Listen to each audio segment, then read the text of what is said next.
कंचन बरन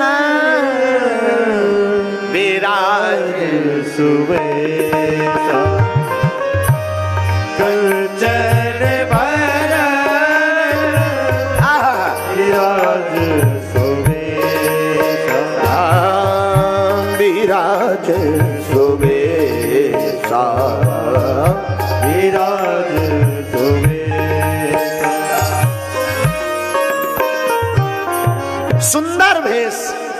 बोले किसका है? बोले हनुमान जी का। तो बोले नाम में कुछ नहीं रखा, स्वभाव ऐसा होना चाहिए। हनुमान जी बानराकार हैं, बंदर हैं, फिर भी सुंदर हैं। लेकिन बंदर भी सुंदर कब हो गया? सुमरी पवन सुत पावन नामो, अपने बस करी राखे रामो।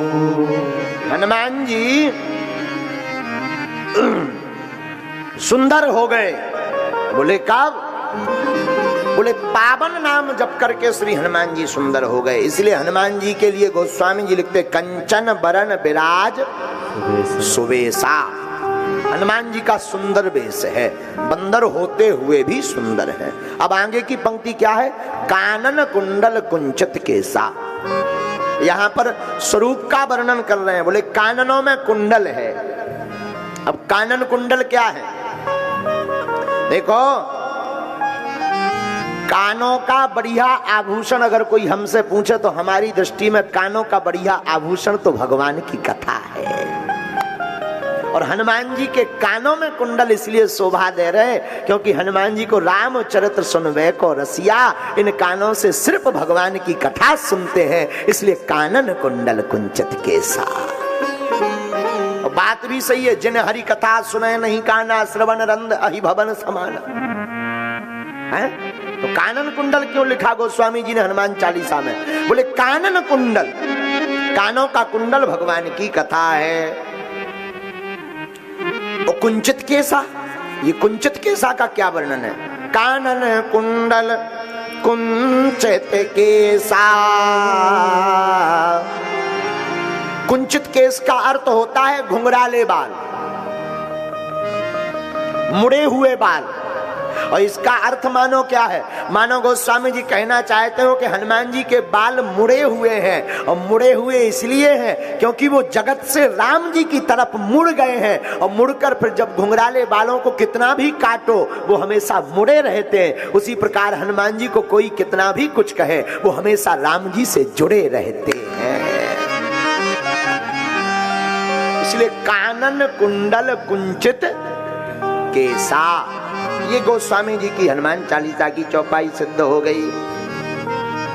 अब आगे की चौपाई, हाथ बाजे और ध्वजा बिराजे, हाथ बाजे और ध्वजा बिराजे, कांधे मूंज जनेऊ साजे, कांधे मूंज जनेऊ साजे, हाँ कांधे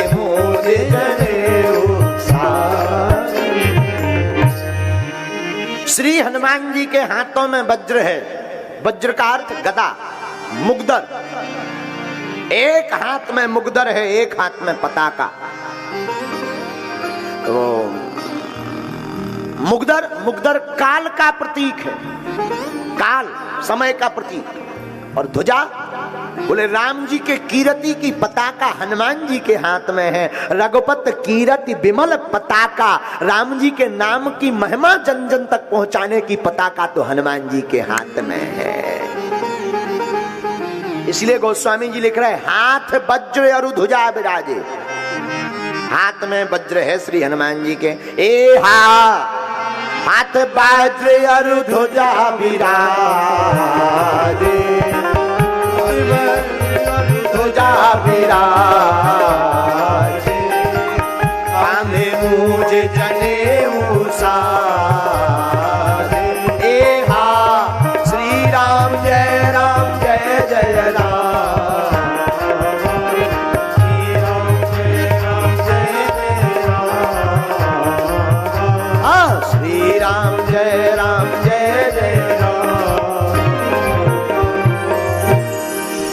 हनुमान जी के हाथ में वज्र है, हाथ वज्र, और हाथ वज्र असुर निकंदन राम दुलारे। बोले वज्र क्यों है?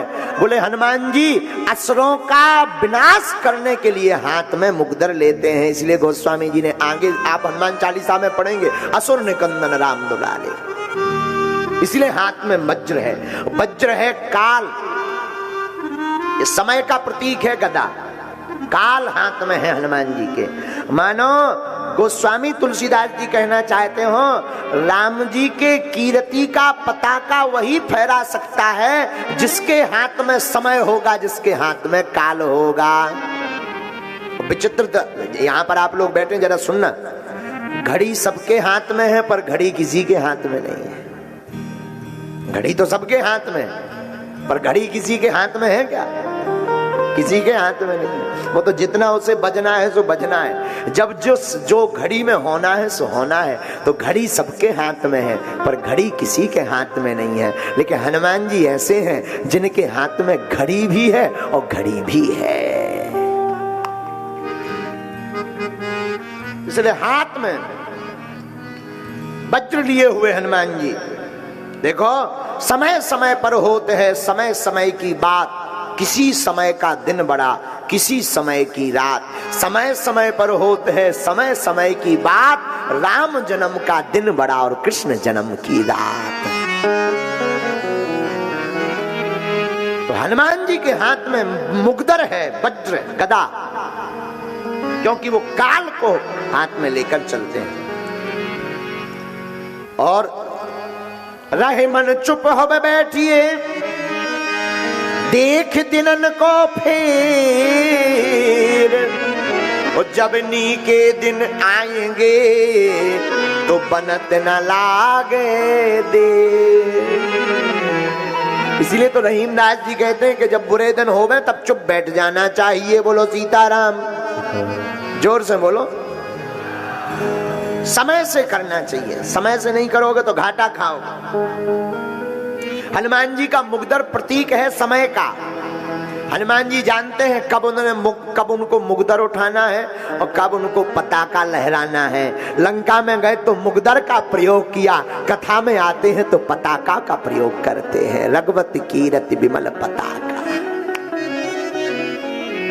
राक्षस मिलते हैं तो मुगदर चलाते हैं और कोई भक्त मिलता है तो पताका पकड़कर राम का गुण गाते हैं। इसीलिए हनुमान जी के एक हाथ में वज्र है, हाथ वज्र अरु ध्वजा विराजे।